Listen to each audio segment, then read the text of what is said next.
Corona की दूसरी लहर से जूझ रहा देश अब म्यूकोरमाइकोसिस यानी कि ब्लैक फंगस की चपेट में आता दिख रहा है। पिछले कुछ दिनों में ही इस बीमारी ने हजारों लोगों को अपनी चपेट में लिया है। अभी तक हरियाणा, गुजरात, यूपी, पंजाब समेत करीब 14 राज्यों में इस बीमारी को महामारी घोषित कर दिया गया है।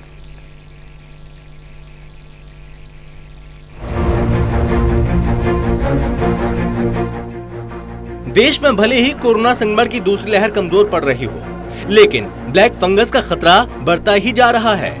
देश में ज्यादातर राज्यों में ब्लैक फंगस के मरीज बढ़ रहे हैं और कई राज्यों ने इसे महामारी घोषित कर दिया।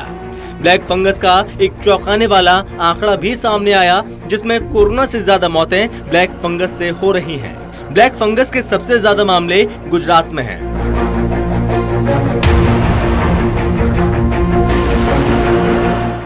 गुजरात में करीब 2280 से ज्यादा मामले हैं। इसके अलावा महाराष्ट्र में करीब 2000 ब्लैक फंगस के मामले आए। आंध्र प्रदेश में 900 से ज्यादा मामले, मध्य प्रदेश में 700 से ज्यादा मामले, राजस्थान में 700 के करीब ब्लैक फंगस के मामले, कर्नाटक में 500 से ज्यादा मामले, दिल्ली में 200 के करीब ब्लैक फंगस के मामले, यूपी में 122 से ज्यादा ब्लैक फंगस के मामले हैं, तेलंगाना में 350 के करीब ब्लैक फंगस के मामले हैं, तो वहीं हरियाणा में 240 से ज्यादा ब्लैक फंगस के मरीज हैं।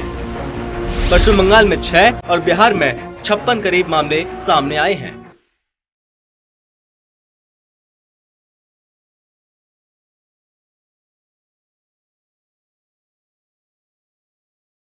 ब्लैक फंगस की बीमारी बेहद खतरनाक बताई जा रही है। कोरोना महामारी से जूझ रहे लोगों में ब्लैक फंगस का खतरा बना हुआ है। कोरोना के मरीजों में ब्लैक फंगस के बढ़ते मामलों को देखते हुए हरियाणा, मध्य प्रदेश, हिमाचल प्रदेश, कर्नाटक, यूपी, पंजाब, गुजरात, तमिलनाडु, राजस्थान, उड़ीसा, बिहार, चंडीगढ़, उत्तराखंड, तेलंगाना समेत कई राज्यों में इस बीमारी को महामारी घोषित कर दिया है। महामारी घोषित होने पर गाइडलाइंस का पालन करना होता है।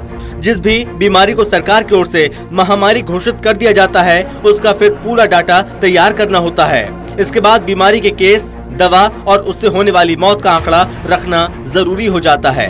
इसके साथ ही सभी मामलों की रिपोर्ट चीफ मेडिकल ऑफिसर को देनी होती है। इसके साथ ही केंद्र सरकार और भारतीय आयुर्विज्ञान अनुसंधान परिषद यानी कि ICMR की ओर से जारी की गई गाइडलाइंस का पालन करना होता है। बीमारी में बढ़ोतरी के बीच केंद्रीय स्वास्थ्य मंत्रालय ने कहा कि ब्लैक फंगस से उत्पन्न होने वाले रोग म्यूकोरमाइकोसिस के उपचार में काम आने वाली दवा एम्फोटेरिसिन B के उत्पादन के लिए 5 और कंपनियों को लाइसेंस दिया गया और वे जुलाई से हर महीने इस दवा की 1,11,000 शीशियों का उत्पादन शुरू करेंगे। केंद्र सरकार ने ब्लैक फंगस के प्रसार पर चिंता व्यक्त करते हुए सभी राज्यों और केंद्र शासित प्रदेशों को सलाह दी कि वे फंगस संक्रमण को रोकने की अपनी तैयारियों और अस्पतालों में उपचार और स्वच्छता की समीक्षा करें। Special desk, total TV.